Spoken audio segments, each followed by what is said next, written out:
And when I move into the second step, we go back into it and we dig. We look at what step 2 looks like.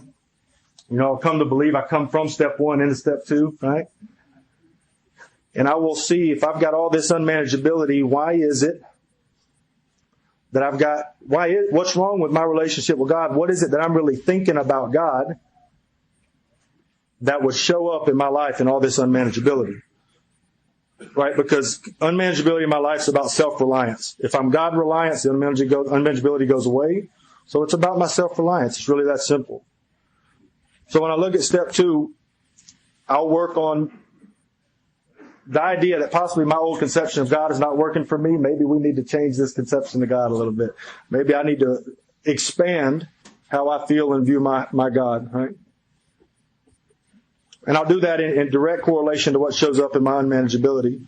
But here's part of getting sober, part of getting clean is it's a process. We trade the dope. See, the first thing, sobriety is a never-ending series of surrenders, right?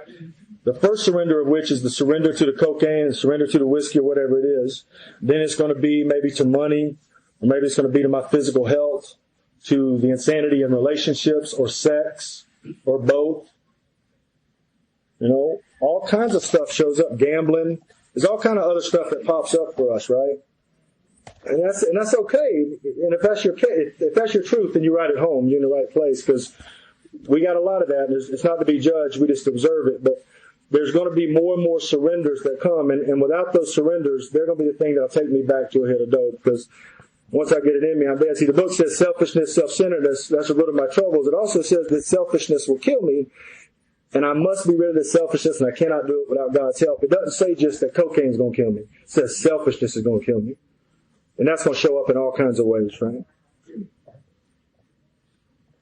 A lot of it's about the way we treat our body. Here's what it says.